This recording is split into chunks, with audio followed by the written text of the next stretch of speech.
सोलापूर जिल्ह्यातील जिल्हा परिषद आणि पंचायत समित्यांमध्ये नामनिर्देशित अर्थात स्वीकृत सदस्यांच्या नियुक्तीचा मार्ग आता मोकळा झाला आहे. जिल्हा परिषदेसाठी 7 तर पंचायत समित्यांसाठी 27 अशा एकूण 34 नामनिर्देशित सदस्यांची नियुक्ती होणार आहे. त्यामुळे जिल्ह्यातील राजकीय पक्ष गट आणि विविध सामाजिक क्षेत्रातील इच्छुकांच्या हालचालींना वेग येण्याची शक्यता आहे. सोलापूर जिल्ह्यात पंचायत समिती आणि जिल्हा परिषदेमध्ये नामनिर्देशित सदस्यांच्या नियुक्तीसाठी नियम निश्चित करण्यात आले आहेत. त्यामुळे अनेक दिवसापासून प्रलंबित असलेल्या स्वीकृत सदस्यांच्या नियुक्तीचा मार्ग आता मोकळा झाला आहे.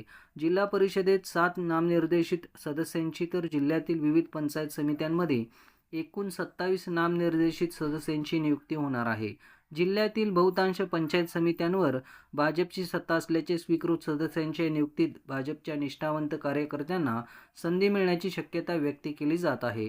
भाजपकडे असलेल्या 38 जिल्हा परिषद सदस्यांच्या संख्येच्या पार्श्वभूमीवर जिल्हा परिषदेत 4 स्वीकृत सदस्य भाजपकडून निवडले जाण्याची शक्यता आहे. त्याचबरोबर जिल्ह्यातील 10 पंचायत समित्यांवर भाजपचा झेंडा असल्याने पंचायत समितीच्या स्वीकृत सदस्यासाठीही पक्षांतर्गत मोर्चे बांधणीला सुरुवात होण्याची शक्यता आहे.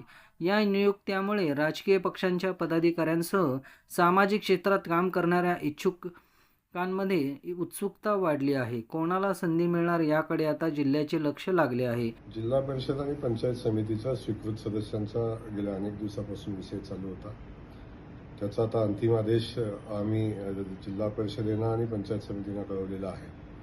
जिल्हा परिषदेमध्ये 10 सदस्यामागं एक जिल्हा परिषद सदस्य स्वीकृत म्हणून घेता येईल आणि त्याचबरोबर त्याची संख्येनुसार वाढेल, पण कमीत कमी 5 आणि त्याच्यापुढं 10ला 1 अशा पद्धतीनं स्वीकृत सदस्य घेण्याचा निर्णय आता झालेला आहे. त्यानंतर पंचायत समितीला आपण कमीत कमी 2 किंवा तिथून पुढं 5 सदस्याला एक जिल्हा पंचायत समिती सदस्य स्वीकृत घेता येईल अशा पद्धतीची आदेश आज शासनानं निर्गमित केलेला आहे. आणि आता स्वीकृत सदस्य घेण्याच्या प्रक्रिया खऱ्या अर्थानं आता पुढे जातील. आणि गेल्या अनेक दिवसापासून जो विषय होता की स्वीकृत सदस्य म्हणून अनेकांना काम करण्याची संधी मिळावी, त्याला माननीय मुख्यमंत्री महोदयांनी तो निर्णय घेतला आणि आता प्रत्यक्षात स्वीकृत सदस्यांच्या निवडीच्या प्रक्रियेला आता सुरुवात होईल आणि येणाऱ्या 1-1.5 महिन्याच्या आत सगळ्या जिल्हा परिषद आणि पंचायत समितीमध्ये स्वीकृत सदस्यांची निवड होईल. एकूण 34 नामनिर्देशित सदस्यांच्या नियुक्तीमुळे सोलापूर जिल्ह्यातील स्थानिक राजकारणात नव्या समीकरणांना सुरुवात होण्याची शक्यता आहे. त्यामुळे या नियुक्त्यांमध्ये कोणाच्या नावावर शिक्कामोर्तब होते हे पाहणे महत्त्वाचे ठरणार आहे.